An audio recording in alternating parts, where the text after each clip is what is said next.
Hello, and welcome into Full Screen Podcast.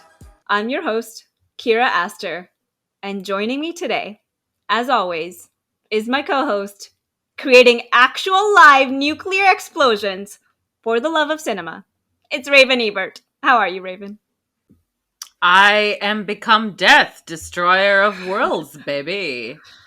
Yeah, I also want to make sure, guys, it's pronounced the Bhagavad Gita in case you need a pronunciation guide, because I saw the line attributed to like Destiny or some video game and it made my Indian blood boil. So, guys, a video game did not come up with this. And I have to give props to Christopher Nolan for keeping things practical in an increasingly CGI world. And I'm really hoping that he ends up with a real life Godzilla after this, so he can make a Christopher Nolan Godzilla movie where he's like, so I did a nuclear explosion in the South Pacific. I hope that's what ends up happening. I would love to see a Christopher Nolan Godzilla movie starring Christopher Nolan and his oops, I did a nuclear explosion. Oh boy, we come firing at all cylinders, guys. um, before again, this is totally unintentional, but because we've done a deep dive into HBO Max's future, we must take a moment to acknowledge again the news that has come out again out of the DC universe, Warner David Brothers. Zaslav, you did it again. He keeps seeing Elon Musk being called like the worst CEO in America, and he's like, I don't like that. Let me come in. Let me step in. Hold my beer.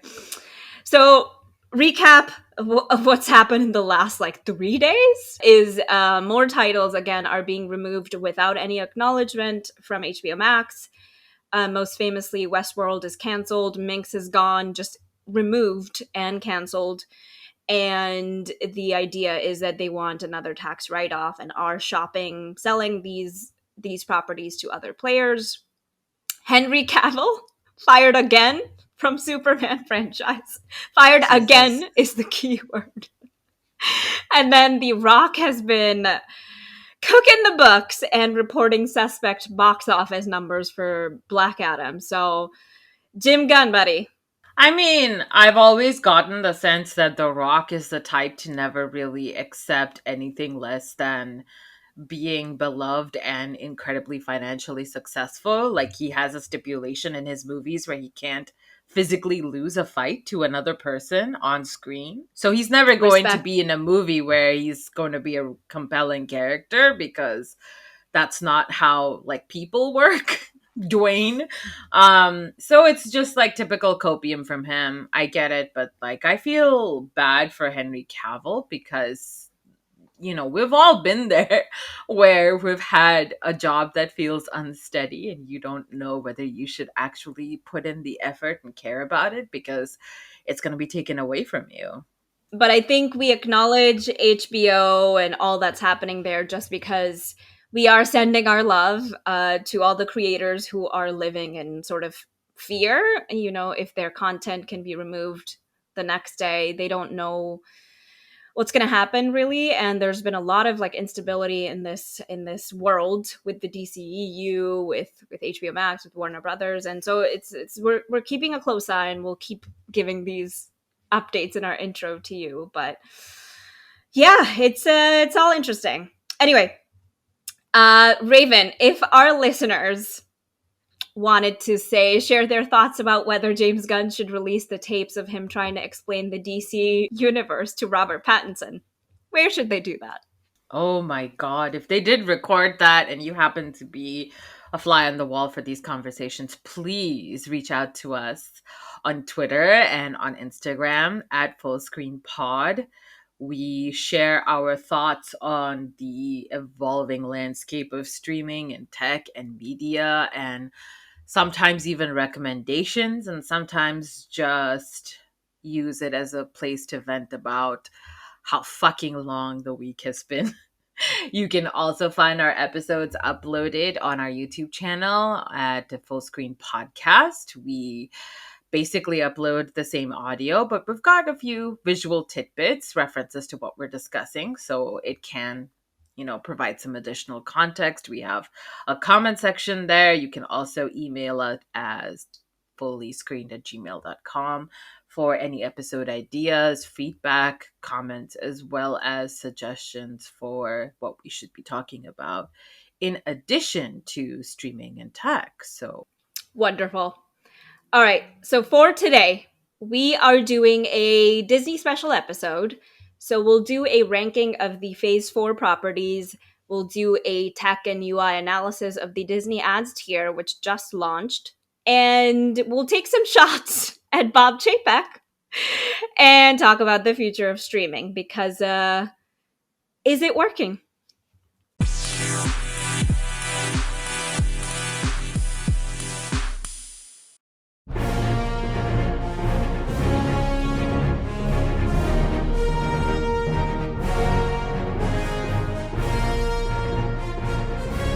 Welcome into the multiplying genre. This is where today we will be putting Phase 4 of the Marvel Cinematic Universe under a microscope and ranking the stories that we've seen in the last 2 years. Fair warning, this whole section contains spoilers for MCU in general, all phases.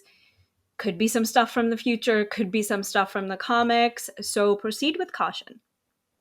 Spoiler alert.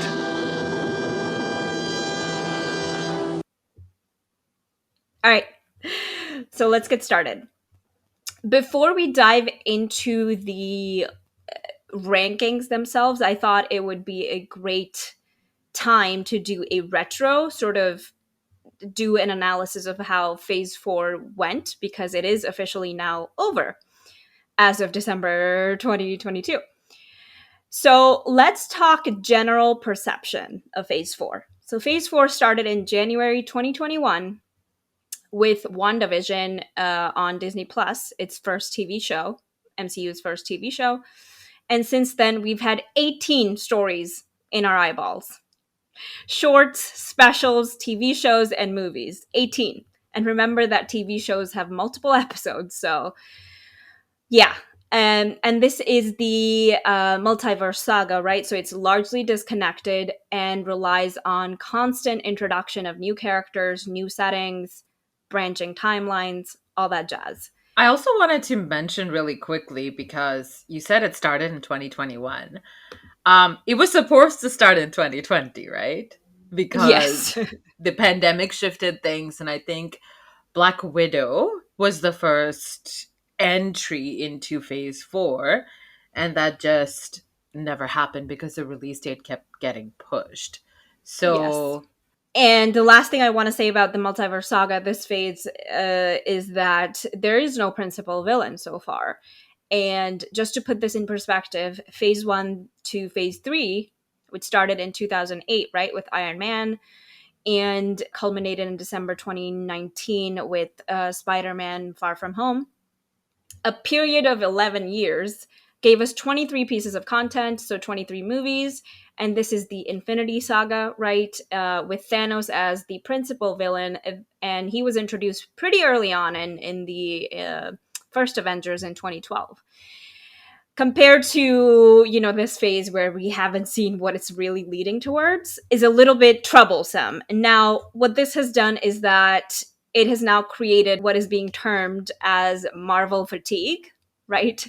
People don't know where to start their journey with Phase 4. Casual fans are struggling to find an entry point and are confused about whether they can keep up, right? If they miss 3 TV shows, should they even go and watch the next movie? And then people who've been loyal fans and never miss anything are starting to feel really, really exhausted about this time commitment and trying to keep up with everything. And this is totally my read on the situation, but I think what the Marvel overlords, the 3 studio heads, Kevin Feige, Victoria Alonso, and Louis D'Esposito, what they really wanted with this phase was create a sort of comic book-like structure of a low-stress entry point, removing the barriers into storytelling. So you enter wherever you want, right? There's no pressure. but this doesn't seem to be panning out how they really intended, and this fatigue has been very real. So that is the general perception. Now let's talk Phase 4 revenue. So far, Phase 4 has 7 movies, and they have grossed about 5.8 billion worldwide. And then compared to Phase 1, 6 movies, which grossed around 3.8 billion worldwide. Phase 2, 6 movies, 5.3 billion. And then Phase Three's 11 movies, grossing about a 13, almost 14 billion worldwide, which makes sense because Infinity War and Endgame were part of Phase 3. Disney Plus's TV shows revenue, we don't have clarity into this because they don't really release the numbers accurately here. However, we do know that Disney Plus has the most subscribers, right, out of any streaming service right now, beating out, so they have about 235 million worldwide, beating out Netflix's 223 million. So a little bit ahead. We also know that it's still not profitable, even with all Oh, of yeah. the It's subscribers. bleeding money, and we'll get into that. Now, next, let's talk about the ratings and critical reviews of Phase 4. So, Marvel TV shows surprisingly really hold good ratings, and we're just going to rely on Rotten Tomatoes here. And we're not big fans of this. Listen to our episode talking about the ratings platforms. I believe episode 3. But as a measure of society, we will just talk about Rotten Tomatoes today. So Miss Marvel, Loki, Hawkeye, Moon Knight, and What If are above a 90% on Rotten Tomatoes. And WandaVision and even Falcon and the Winter Soldier, which I'll talk about what my feelings are on that show, are above an 80% rating. So Marvel TV shows have done fairly well compared to the movies that came out this phase, which have been all over the place, very inconsistent. We've seen Spider-Man No Way Home and Shang-Chi breaking the top 10 of the MCU slate, scoring above a 90% on Rotten Tomatoes.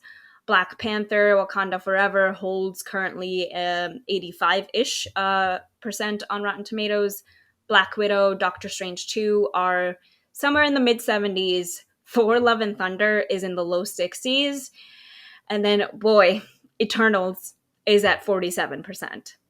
This is rough. Now, next thing, let's talk about the highlights of Phase 4. First thing I'd highlight here is the entry of Miss Flo into the MCU. Yeah.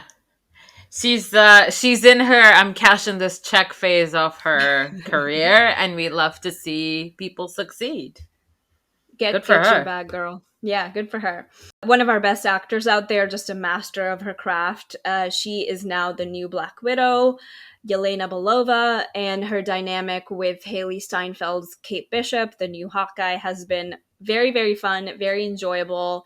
And this is sort of continuing the legacy of Scarlett Johansson and Jeremy Renner as the previous Black Widow and Hawkeye. I also want to mention that a highlight is that Haley Steinfeld is acting again, which means that she's not pursuing her singing career where she made unlistenable music. Thank you.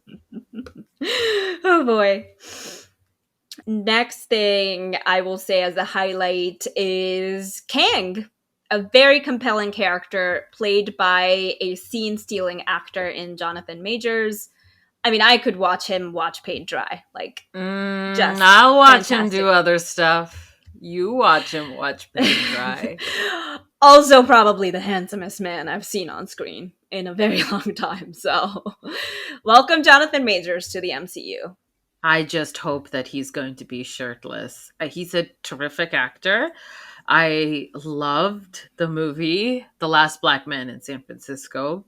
Personal favorite of mine. He was also very great in Lovecraft Country.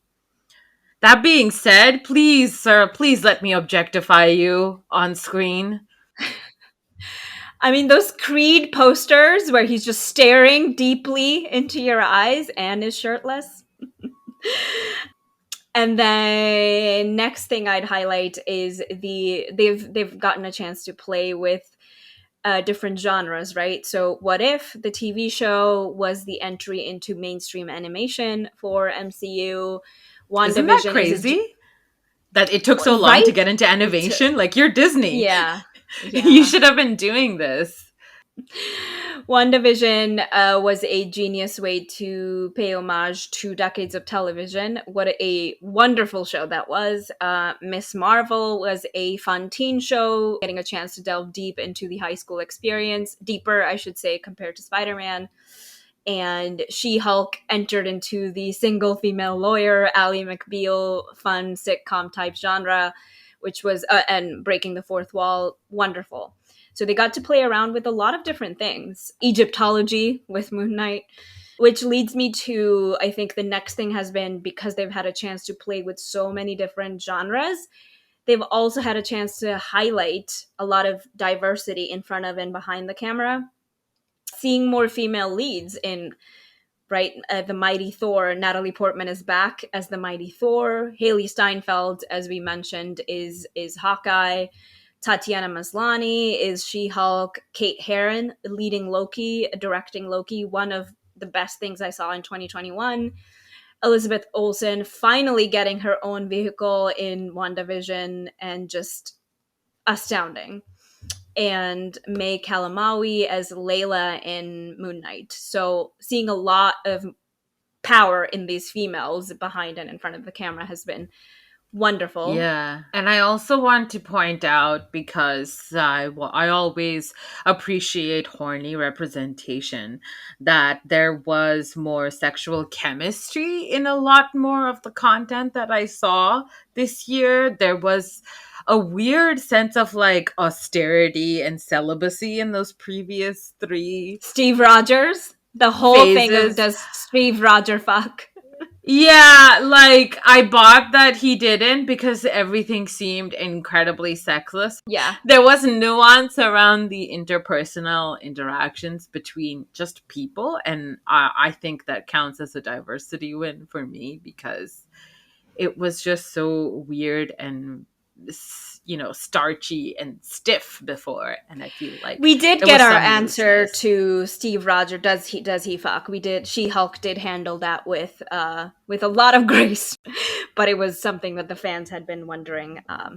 Next thing I'd highlight is in general, right, with diversity, seeing a lot of people of color in front of and behind the camera. So Mohamed Diab directing Moon Knight, Gael Garcia Bernal starring in Werewolf by Night, Jessica Gao as the head writer of She-Hulk, doing wonderful things with that show. Seeing differently abled people lead this franchise, right? Lauren Ridloff playing Makari in Eternals, Alakwa Cox as Echo in Hawkeye, and getting her own show now. In Phase 5, we will see Echo, a Disney Plus show as well. And then just in general, seeing more LGBTQ plus representation as well. America Chavez's mom in Doctor Strange 2, Fastos, played by the wonderful Brian Tyree Henry in Eternals, in a beautiful queer relationship and showing like a lovely family life. And then, honestly, what I wanted to highlight in the diversity section as the last thing is creators of different types doing different things. I was very surprised to find out Michael Giacchino, one of our favorite composers, directed Werewolf by Night. He really wanted to do it, and Mr. Feige allowed him. So Yeah, I very can't happy. believe the composer of Batman successfully made a movie or a little TV short about a weirdo freak creature of the night that likes to get weird and freaky. It's crazy how that happened. So good. And then the last thing, so we've talked about perception, ratings, we've talked about the highlights of the phase, we've talked about revenue of phase 4, and I just wanted to close out with some of the controversies, which has been a huge marker for this phase. So COVID Yeah. disruptions were a thing that happened, as Raven brought up earlier. This really timeline overhaul that they had to do to adjust to COVID, production schedules and COVID safety rules and all of that stuff, really led to heavy reshoots, really led to scrapping plot lines in TV shows that just some in the early TV show releases, at least, absolutely did not work. Falcon and Winter Soldier we don't know this for sure, but apparently the plot involved a virus storyline, and that was scrapped, and the whole thing just completely did not make sense because of this. And I know that they adjusted as best as they could, but there definitely were glaring holes because of these disruptions. Second thing in controversies is pay your creatives and talent what they're due. What is happening?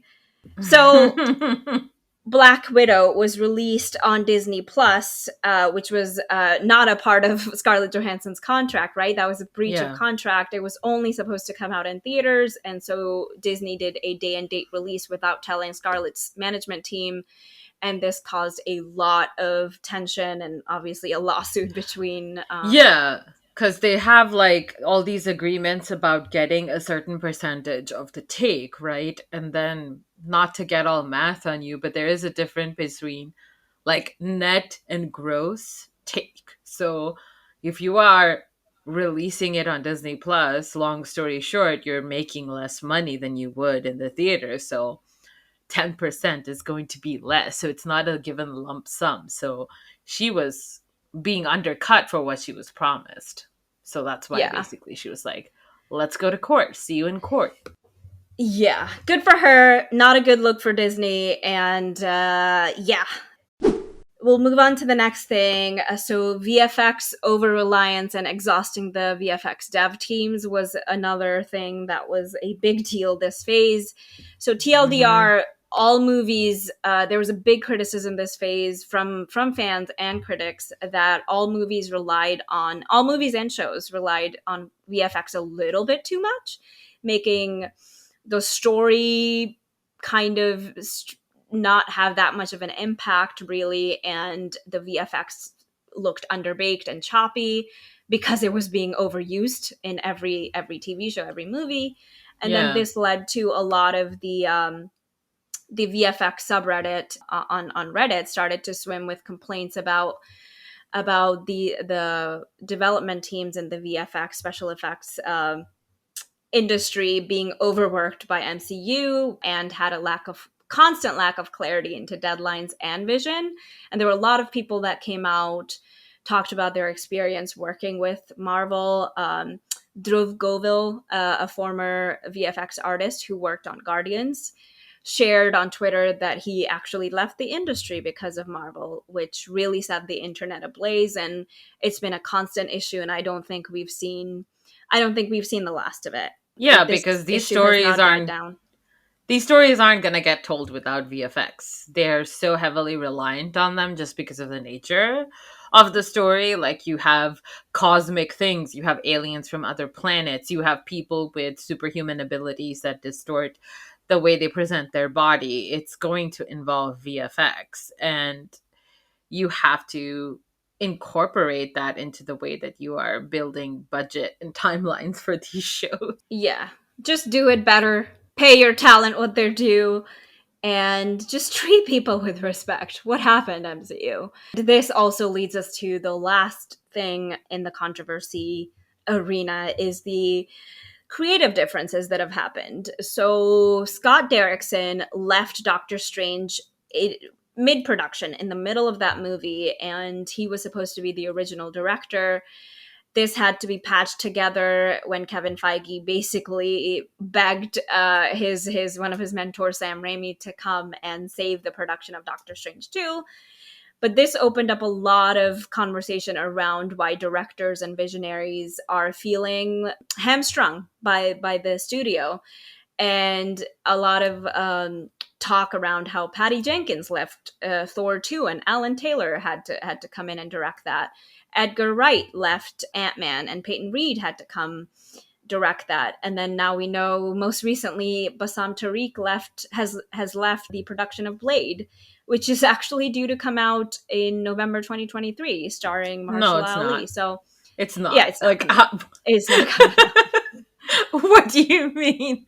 And I mean, not to belabor a point, but I think He Who Must Not Be Named also dropped out after the second Avengers movie because he said he was creatively hamstrung with all the directives that were coming in around what he could and could not write for his character progression and the story. And it was more about like setting things up for the next film instead of focusing on building a story in the moment. So even established people and people that found their ground in the market with Marvel ended up complaining about how they were, tossed around. I think it's also fair to talk about James Gunn over here because um he is not a particularly good comedian, and I think that the strong points of the Guardians movies and all his movies are about broken people actually finding community, and the sappy parts of his movies are what work for me because he actually writes them with a lot of wholesomeness. But yeah, he was a shitty comedian. He made terrible tweets in like 2009 or 10, back when we were all doing that shit on Twitter. And a Nazi by the name of Mike Cernovich dug them up and basically made a huge deal out of them, to the point where Disney fired James Gunn from Guardians of the Galaxy 3, only for James Gunn to go work for DC, make the Suicide Squad, make the Peacemaker TV show, and eventually be handed the reins to DC, and be given back Guardians of the Galaxy 3. So I think it's very gracious for James Gunn to come back. I think he's obviously connected with those characters that he's written. I think he wants to complete like a professional and creative obligation as well, where he's like, I started this, I want to finish this. I'm not a J.J. Abrams, but it was pretty shitty how Disney didn't even look into the pressure and where it was coming from, and they basically caved to the whims of an extremist mob who specifically went after James Gunn because he would pick fights with them on Twitter. Yeah, and he does seem to have a lot of love and respect from the cast and crew, which is very important to point out because seems to be that is not a thing that Marvel really encourages, and that has become very evident in Phase 4, right?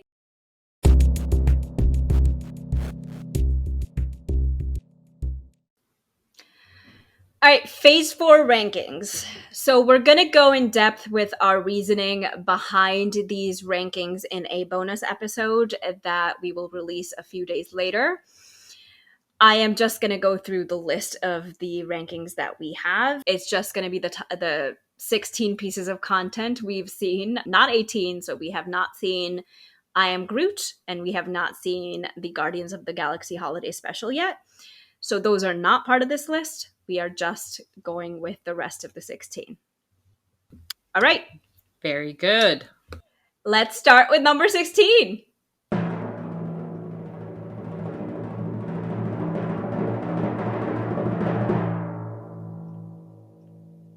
Okay, at number 16, we have The Falcon and Winter Soldier. Agreed. At number 15, we have Eternals. At number 14, at number 14, we have Thor: Love and Thunder. At number 13, we have Black Widow. At number 12, we have Shang-Chi. At number 11, we have Hawkeye. At number 10, we have What If. At number 9, we have Ms. Marvel. At number 8, we have Moon Knight. Thirsty bitch. You thirsty bitch. I love it. At number 7, we have She-Hulk. Keeping the thirst going, you know? Oh, yeah. We can see what mood you were in. At number 6, we have Black Panther: Wakanda Forever. And let's get to the top 5.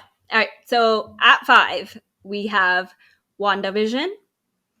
At number 4, we have Doctor Strange: Multiverse of Madness. At number 3, we have Werewolf by Night. At number 2, At number 2, we have Spider-Man No Way Home. And at number 1, we have My Beloved Loki. Very interesting. You took a turn into like horror and nostalgia, and then you were back to horny. I love it. So we are, as mentioned, we are going to go into the reasoning for all of these series in a bonus episode and go into more of a discussion with these ratings. But for now, this is our list. If you have any strong thoughts about them, definitely let us know. Yeah. I would wait for the video around the detailed explanation of your choice in rankings because I think, of course, it's a subjective experience. Not everybody will feel the same way. So, hear Absolutely. us out but first. But in my first impressions, and I'm just going from data because I'm such a goddamn product manager, but it really seems like the TV shows ranked pretty high.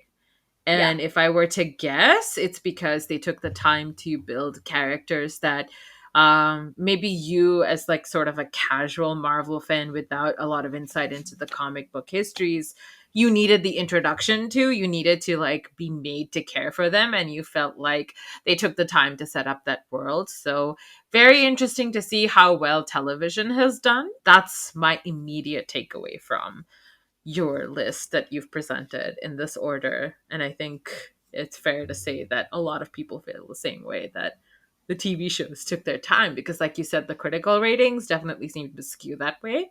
So, very interesting.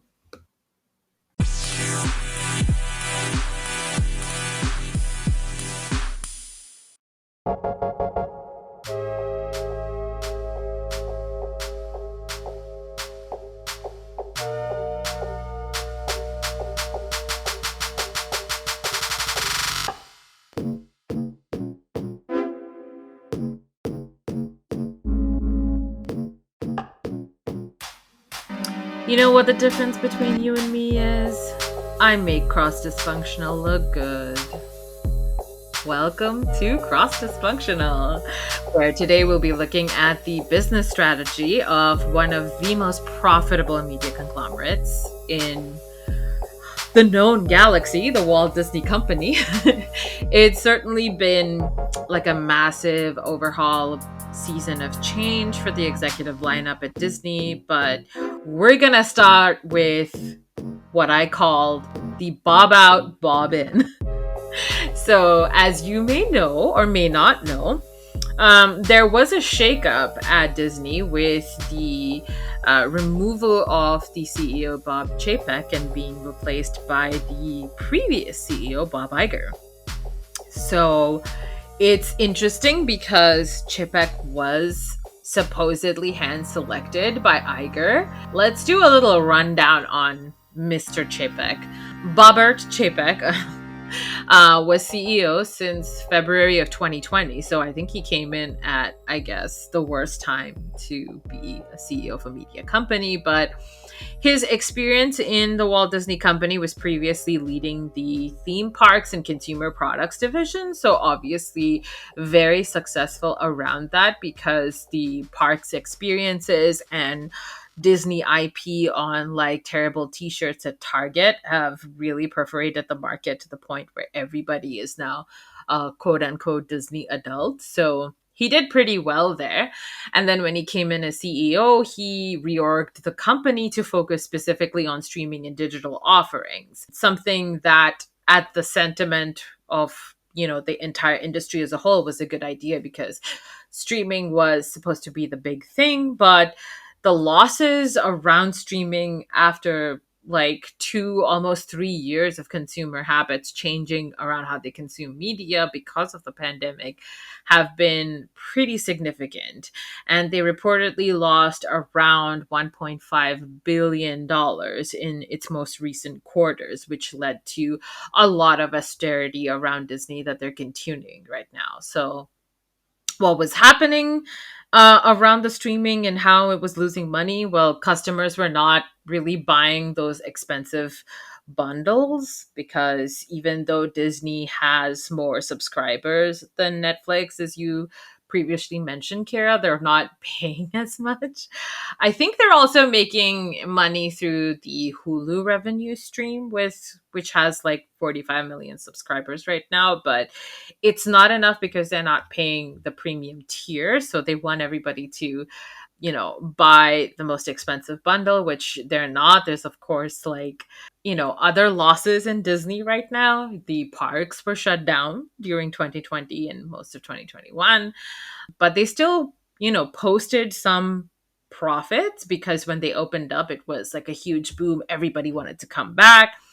But this was showing profits because of price increases and upsells within the park's experience. So in the long term, that's not sustainable. It's going to mean that a lot of people can't afford to go to these parks, and that's a huge part of the Disney experience and its revenue stream. So that's not sustainable.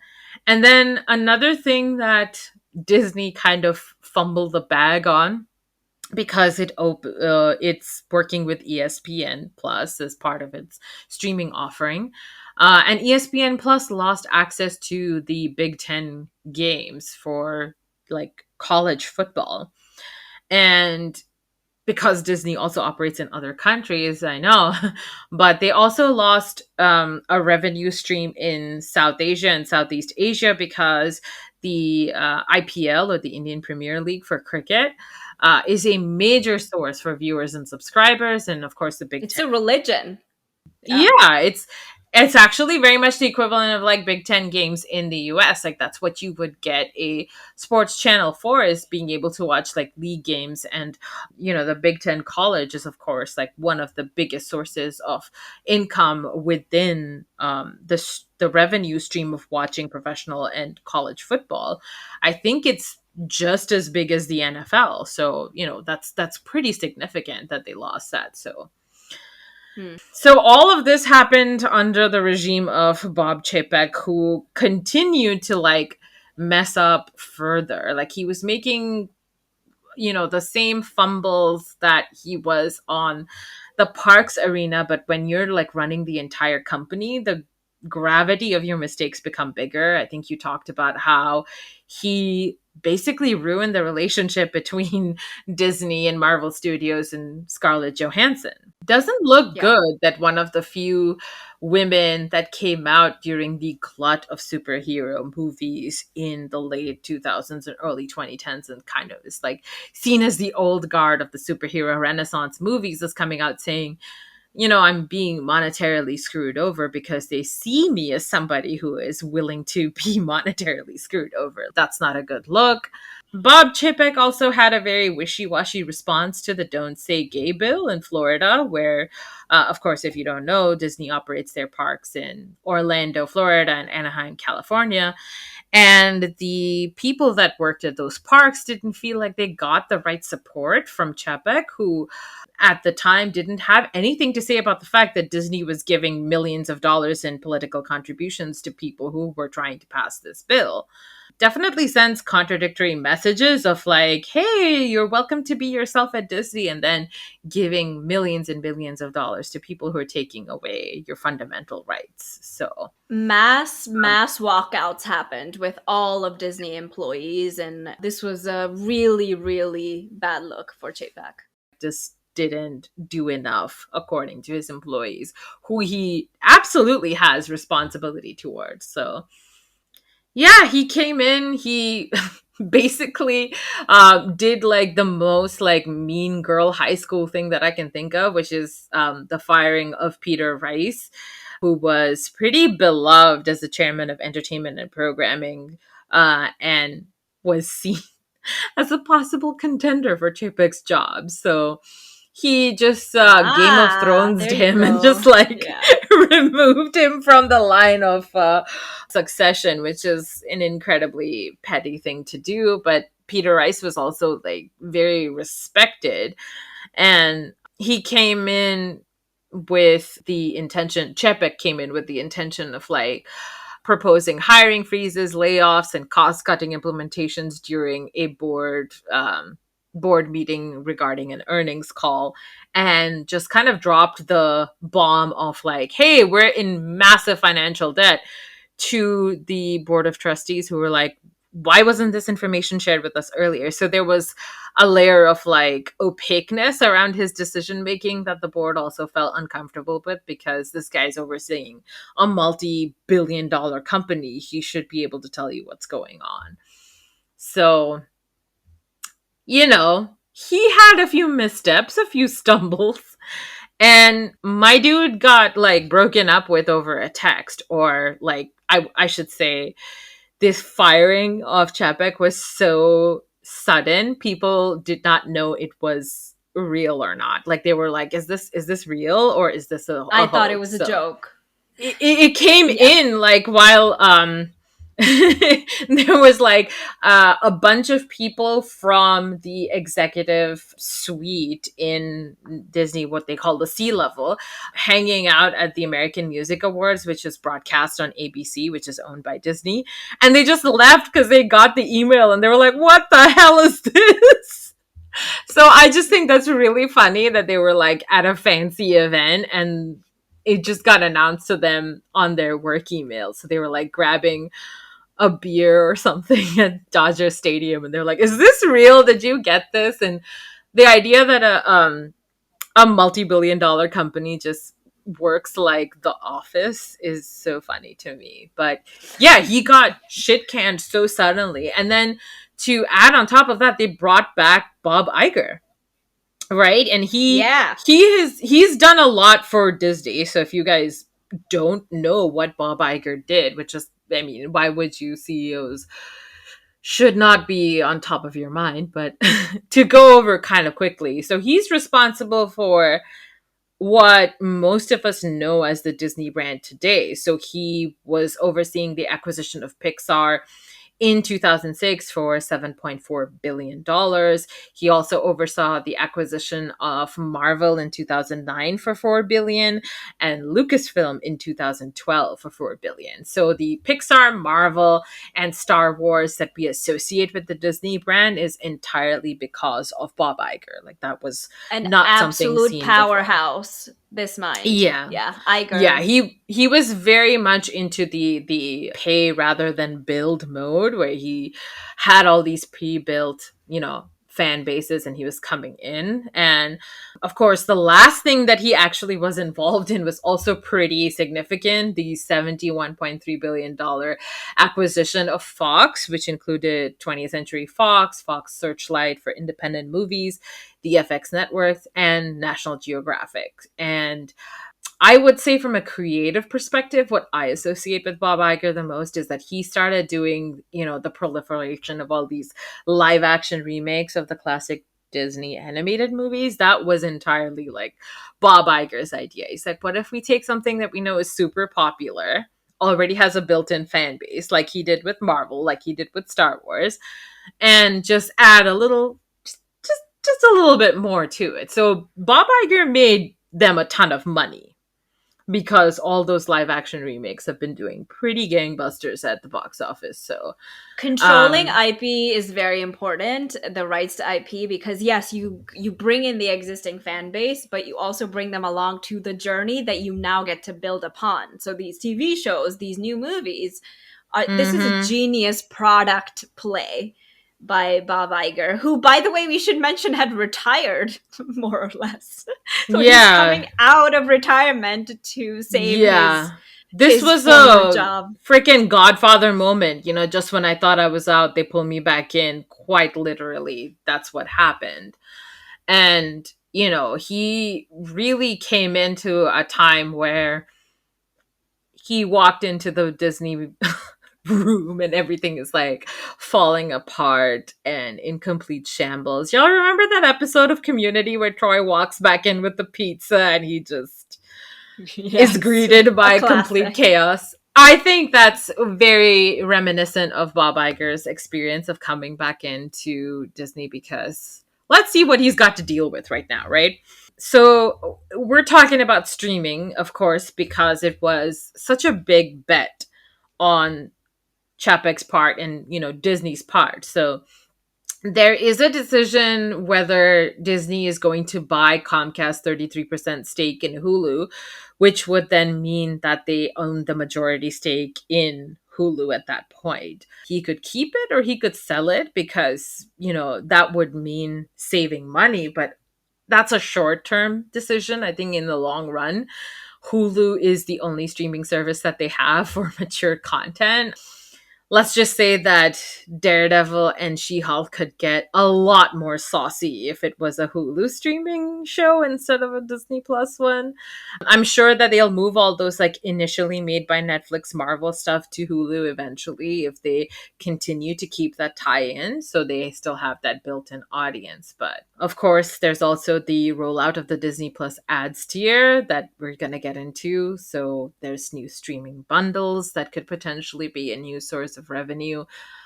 But the subscription growth is not as profitable as initially predicted in the streaming segment, as Disney has already lost $1.47 billion in the last quarter, as I mentioned.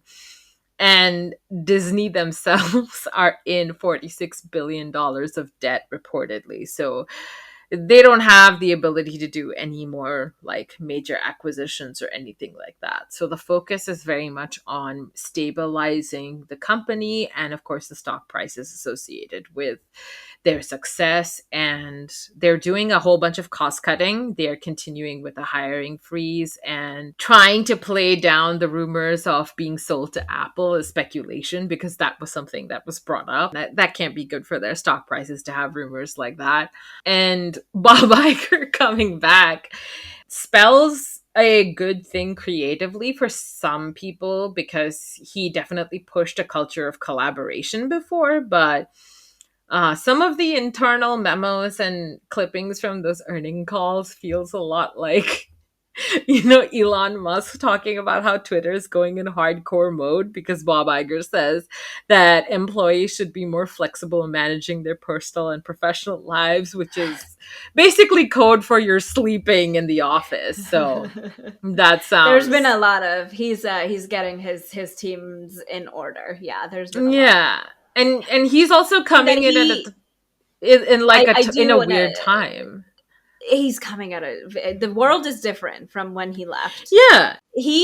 There was a celebration around the industry when he was announced as the head of Yeah. Disney again, because he is very known to be, well, up until now, to be very supportive of creatives. He's very supportive Mm-hmm. of the actual stories and like what it means to be part of the Disney family towards the creative. Yeah, animation in particular, because Bob Chapek said something really stupid about animation not being for adults, and I think that pissed off a lot of the Disney adults who are the core fan base that can actually spend the money.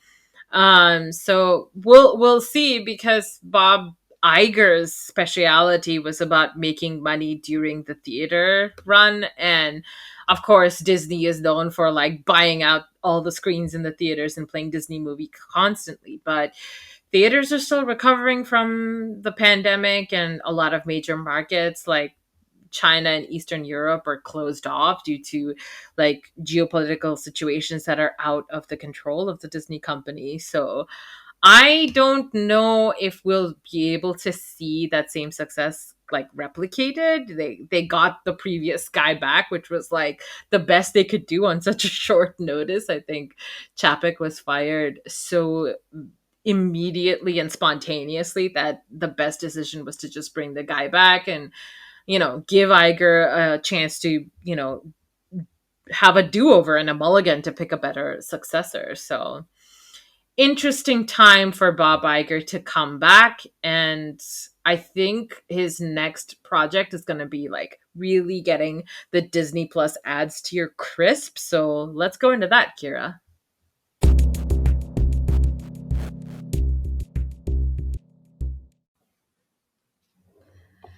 The Disney Plus ads tier.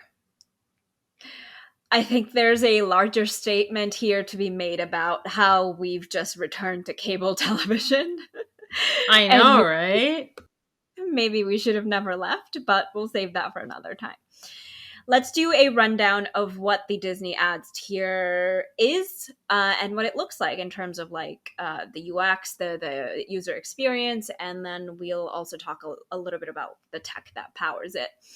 So Disney Plus membership has now become the Disney Plus basic membership that will cost $7.99 per month. The ad-free version has now become the premium version, and that will, starting this month, start to cost $10.99 per month. There is a Disney Bundle Duo, which is Hulu and Disney Plus. The ad supported tier is $9.99 per month, and the trio, which includes ESPN along with Disney Plus and Hulu, ad supported version is $12.99. So these costs are already getting crazy for Yeah. And one thing you mentioned, it's super interesting. So you can get Disney Plus, Hulu, and ESPN with or without ads, but you can only get Disney Plus and Hulu with ads. You can't get them both without ads. And for me, or anybody else not interested in purchasing ESPN Plus, that's really weird. That's an exclusion of an entire market. That's really strange. it's very strange. I'm tempted to say they did their due diligence here. They did their research if they're not offering an ad free version of the duo, but they're offering an ad free version of the trio, which is ESPN, Hulu, and Disney, as we said, which is $20 per month, guys. Maybe there's reasoning behind it, but we'll see. One thing that that really caught my eye was the brand analytics firm Cantor has done a study into this, and they found that 1 in 4 Disney Plus subscribers could, not will, but could trade down to the AVOD tier, the ad video on demand tier. So 1 in 4 is not bad. All right, so at launch, Disney Plus Basic will have the full catalog of content. So they will have full access to all of the things that are available to watch on Disney Plus Premium. And they will have access to profiling and the formatting. So high quality formats, ability to create user profiles. However, the only thing missing from Basic will be you won't be able to download content. You won't be able to use Group Watch or SharePlay or have access to Dolby Atmos at debut time. It's only been like a few weeks since Basic has launched. Now they have 100 ad partners right now, and all of these ads are, some of them are standard, so you will see them on other platforms and on TV, and some of them are actually unique to Disney Plus. The ad partners include a lot of big brand names. Some highlights are Google, State Farm, Verizon, AT&T, T-Mobile, Fidelity, Panera, the Home Depot, Lego, Target, Honda, Expedia, Kohl's. So they are tapping into a lot of different types of industries. Oh, And that's perfect because you know where the next season of She-Hulk should have like the characters hanging out at a freaking Panera Bread. They're like, "Babe, let's go get a bread bowl soup and chat about your female feelings and being a single lawyer." single female lawyer, yes. Listen, I can totally see the new Matt Murdock doing this. in LA, just hanging Yeah. out with Jennifer It's Walters. like, "Babe, what's wrong? Do you want to go to Target and talk about your feelings?" This is like Audi placement in all of the Marvel movies. Incredible. Yeah. Yeah. So Disney has said, Disney's ad sales chief, Rita Farrow, has said that the creatives, the ads themselves will have a lot of volume and variety, part of an effort to really keep you engaged with the story, make you feel that the disruption in between content is not that disruptive in the end, and to really minimize the repetition aspect, right? The ads are said to be, this has not been the case in my experience, which I'll talk about, but the ads are said to be in 1 hour, you will see 4 minutes of ads. And then DAR technology will be launched as well by Disney. This will be, so DAR is digital ad ratings. This will help them measure the efficacy of their ad campaigns and really adjust moving forward. Efficacy as in So like, well, do people skip through the ads or something? Is that a you can watch for 10 seconds and then skip or something like that? I will talk about that later because you should not allow the people to skip ads, but it's happening I mean, right yeah. now. I think efficacy of the ad campaigns, I'm guessing, really means like how much does it deliver to their ad partners and what they can do from the user experience to really dial up the Hmm. aspect of, you I know, wonder if they're gonna go down like the route of promotion codes that tie into like when you see, influencers on social media saying use my promo code when you check out to, really track where the traffic is coming from.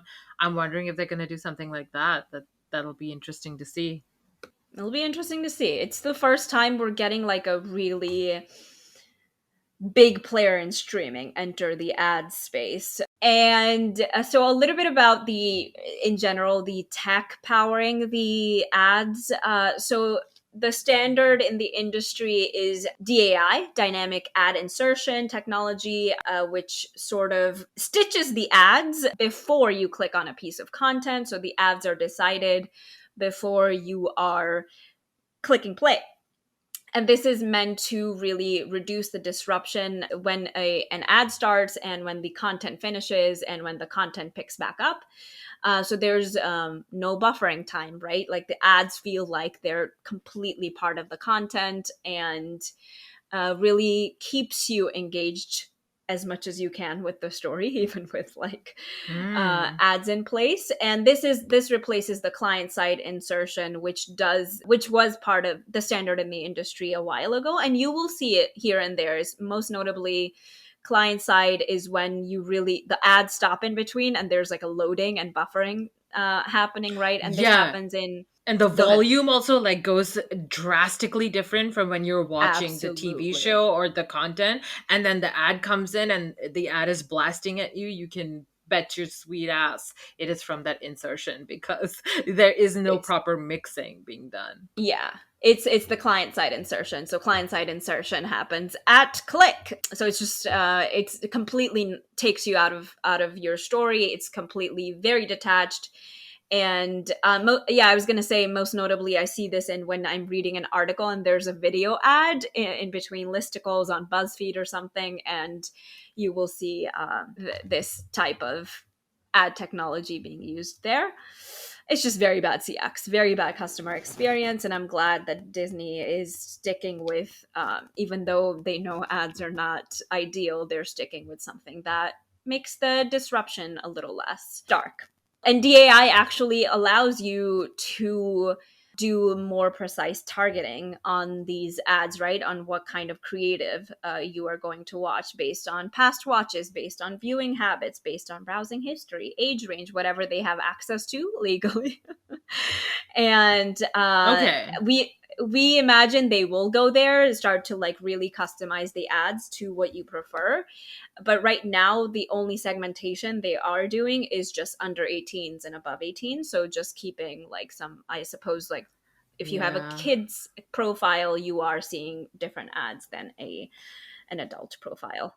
So that's a little bit about the tech powering the ads. Let's actually go to what this does to the user experience of you as a customer on Disney Plus.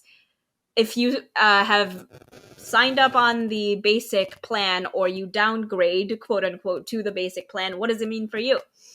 So I switched my premium plan to basic plan, but the account didn't change immediately. I'm guessing this is like when this is because of the billing cycle. So it did finish the billing cycle, and I thought that was a little bit really thoughtful. Actually, it didn't switch my experience immediately. So I tested it while watching Home Alone because holidays, and I tested Huh. it on my MacBook. So I cannot vouch here for the TV experience itself or the mobile experience on my iPhone, but I'm guessing how, just because of the device capability and device constraints, the ads experience are going to be better on mobile versus the TV. You're not able to click on the ads. You're not able to just consume or interact with ads in in Yeah.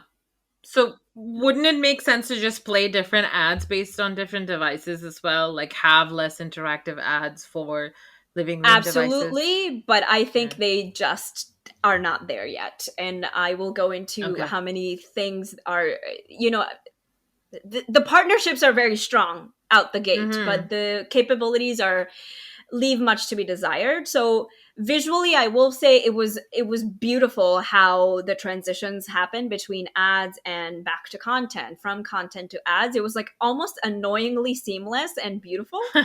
And good for them. I noticed in my, so Home Alone is a little less than 2 hours, I believe, and I saw 3 ad breaks, and these are indicated right with the little break points in the progress bar that you see Okay. that plays So the you can see content, that in which the is very tracker. nice. I Very nice. wanted to ask you about the context of where those ads are put. You feel like they're edited within the construct of the content being produced, like at a specific cut, or does it just appear at a specific timeline so you can get something really awkward, like a person is in the middle of dialogue and then it goes into an ad and then jumps back into the dialogue? Does that happen? I did not notice that it was interrupting any kind of dialogue. It was very thoughtfully inserted into like a when a scene culminates, and felt very like this is, they knew this was like the perfect place to do an intermission. And I Mm. noticed like sometimes, this is very random, like sometimes I noticed Marvel movies didn't have ads at all, and I'm sure they're working on that, because this is, 3 weeks after launch. But you see ads on like Star Wars movies, and some movies start with an ad, and then you don't see an ad throughout. So it's very like inconsistent in terms of like, I mentioned they're saying there's 4 hours or 4 minutes of ads per hour. This is absolutely not the case in my Yeah. experience. So the ads vary from 15 seconds to a minute. So you can see 15 seconds, 30 seconds, 45 seconds, or a minute. It really depends on which breakpoint will show what kind of time for the ad. And when an ad plays on my laptop, I could see a clear label on the bottom left in yellow that said ad, a countdown. So it counts down if you have 30 seconds, if you have 45 seconds, just counting down how much time you Okay, have good. left to return you back to content. And then it has a CTA, a click to action, call to action to go to learn more about the content. It says learn more, and when you click on it, you are taken to the ad partner's desired website of choice. So these are all metrics they are going to measure, right? How successful this ad has been for their ad partner, for their company itself, like how much you interact Mm-hmm. with the ads. You cannot skip once you're in the ad, you are not able to skip it. You are able to pause it, but you cannot do anything else. There's no other actions allowed. One thing, now we're in the on the subject of skipping, shall we say.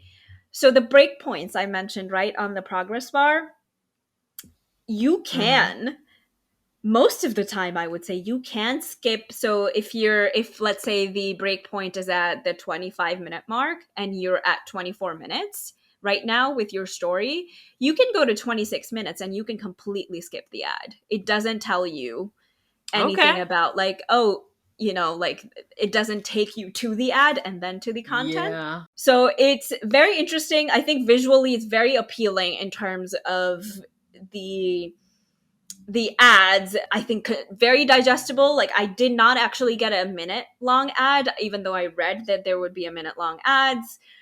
There would be minute long ads. I only got like 30 seconds, I believe. And in all of the types of content that I added, the only, again, the only qualm I would say, I think it's alarming that I was able to bypass ads so much. And this really takes away from the success of their campaigns. Like if Yeah, they're I trying think to they'll make Disney get around to Plus fixing that. profitable, but like early results, like right, they're going to have to present it to their partners, and when their partners see that because of the lack of proper technology and wonky build features, that they missed out on an impression, they missed out on a click from a customer, it's not what you want.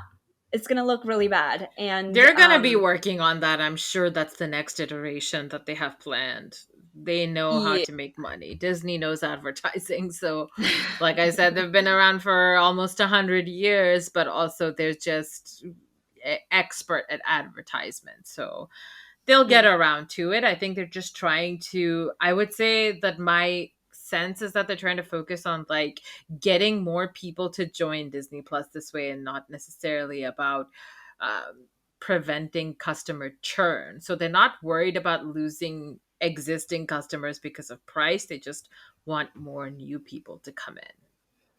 Yeah, lowering the barrier to entry, Yeah. right? We always Yeah. like to say that. Yes. In general, I liked the ad experience. Will I keep it? No. I will be going to the premium, back to the premium tier and paying like what, $3 more Mm. to be without ads. We'll see how that actually pans out in the larger customer base of Disney Plus and the Disney Plus or Disney family. And as listeners might know, I've talked about it before, I really like the Peacock and Paramount ads experience on streaming on their platforms. And this is an addition. This is, I would say, a little bit even better. But we cannot take this for granted because we've seen how other players like Crackle and Roku, maybe other smaller players, really handle ads, which are disruptive Mm-hmm. and just some of the poorest ads experiences I've seen. And So they're we'll see how cheaper this. to maintain. And if cost cutting is the way Disney is going, yeah, maybe the engineering staff of Disney Plus needs to see if that really is a priority or not, because I'm sure the cost of running the advertisements in Roku and Crackle are a lot lower. It'll be interesting to see. Ads technology is so just there's so much you can do with it, right? And now that Netflix's ads tier is also on the precipice of launching, we'll see how it compares to Netflix, which has historically been ahead on just technology and visual styling of its Yeah. app and its experience. So we'll Yeah. see if it goes with the standard in the industry of DAI, if it goes with the same type of ad partners, same types of big brands, how it customizes its ads, how the viewing experience is really stitched together of the ads within its content. And very interested to see the early results of all of this into the impact of people's engagement metric with the content. Like, does it increase their subscription base? Does it really have a negative impact on the time spent on the apps? For example, number of content plays. Are people abandoning the content because an ad comes on that's a minute long? You know what I mean? There's a lot to really balance here and a lot to play with, and they need to work out the kinks because I skipped most of my ads. Here you go. Here's free advice, Bob.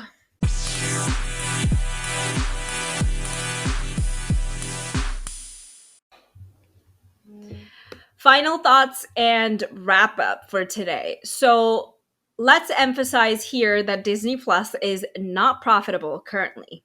So where does that leave Disney? With Iger's comeback, what actions can we start to expect? So Joseph Adelayan, who has a great newsletter on Vulture called Buffering, and he also does some great reporting on the industry on streaming, had an article recently talking about what this means, Iger's return in general, what it means for the Disney umbrella. So Iger is famously against linear TV networks, as Raven mentioned a little bit earlier. So ABC and ESPN are Disney properties, but they're linear TV networks, right? They're not purely streaming. Does that mean that Iger trims the fat and starts to like do a little pull a Warner Brothers here and start to like Mm. shop them around the industry and kind of gets rid of them? And this would help them make money, right? Yeah. Um, ABC is pretty hot commodity right now because it does have Abbott Elementary, which you can watch on Hulu, and it's consistently winning a lot of awards. It's a wonderful show, and of course, with like ESPN, there's like the sports factor: Thursday night football, live sports. There's a lot more that if they do decide to get rid of these properties, that they are going to lose a certain kind of audience.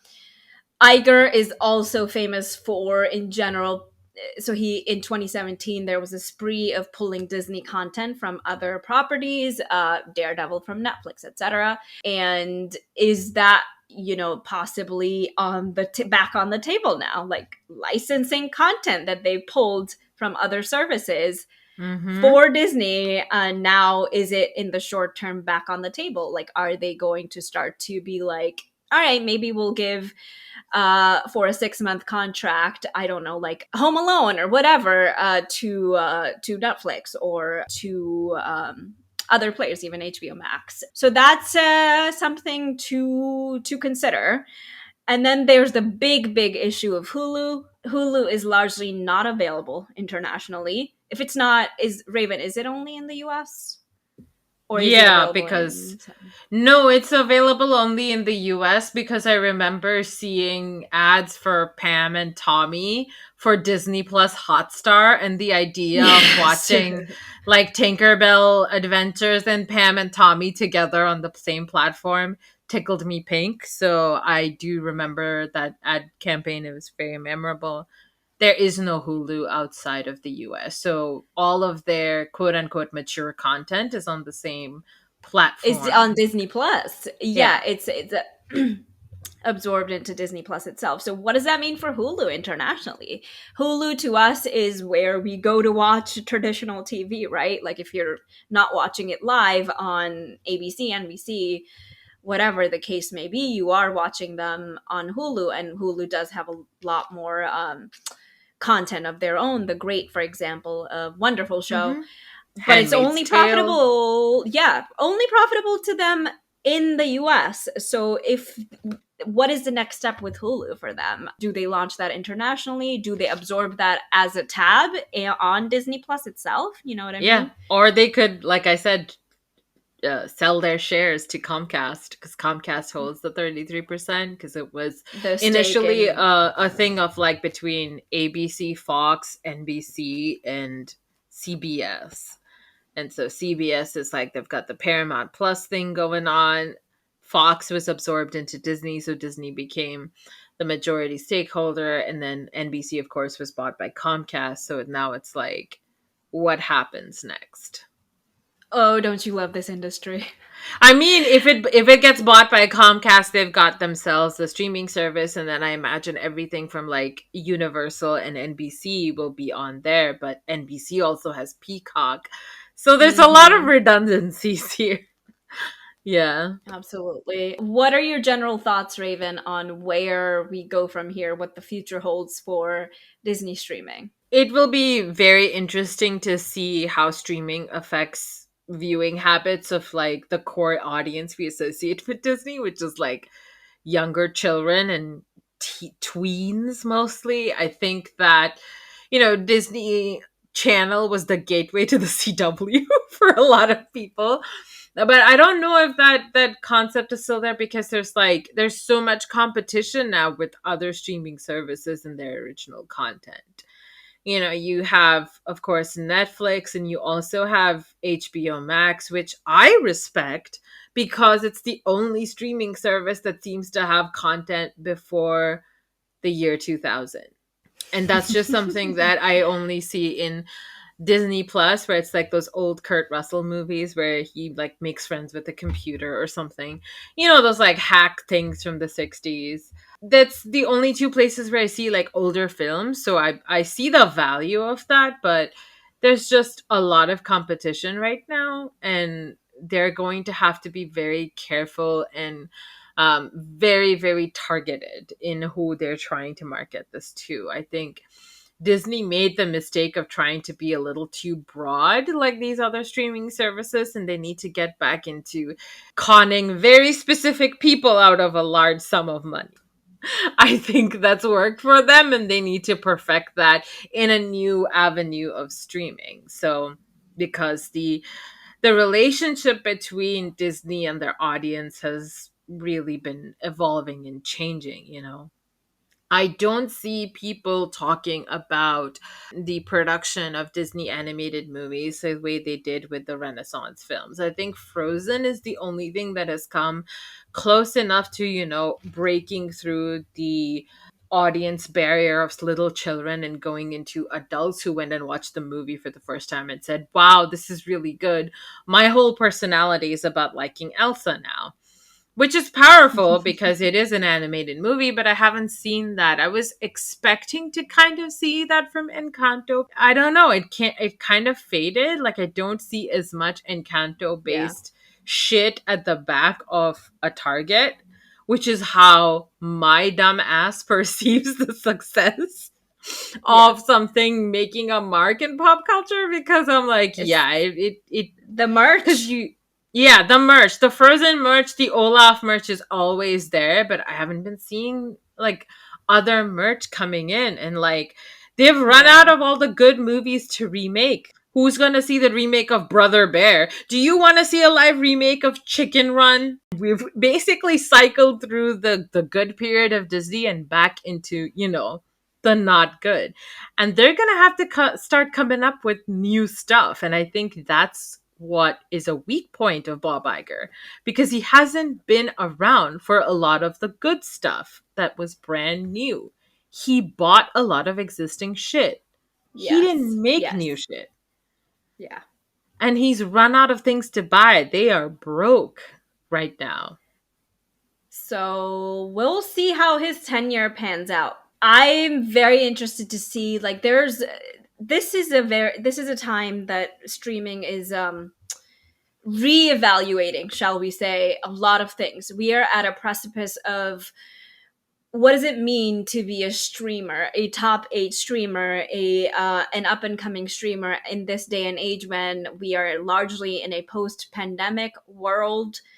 We are starting to like evaluate what it means to like go back to the theaters, like what it means to not have day and date access on these valued properties on streaming. So it's and people struggling with this onslaught of content as well. So it's just a lot of reevaluation that's happening with Disney, and where does ads fit in? I think once every player has ads, and once you're paying like $150 more than you ever did for cable, Mm-hmm. and with less access, right? You have 5 streaming services, and you're paying like what, $200, $150, and you were paying less than that for access to, I don't know, 200 channels that you could flip through. Yeah, Um, exactly. it's at a very strange point right now where, and then ads are starting to come from these prestigious streaming services, and we'll Yeah. just see how that pans out. Like, is content going to be enough? Is prestigious content going to be enough Yeah. to People need to look retain? at YouTube and the way that the adpocalypse shaped their content, because a lot of content right now in YouTube is heavily moderated and created very specifically with keeping branding in consideration, because now you have, video sponsorships and things like that. So who knows, maybe a new episode of Loki season 2 is going to be sponsored by Panera, and there's no ads, but for some reason Loki and Sylvie are having, a delicious cup of clam chowder.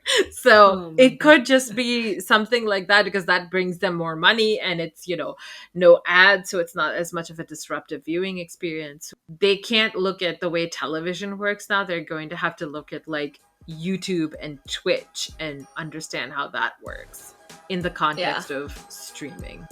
I think that is a great point, and that is where we'll leave you for today.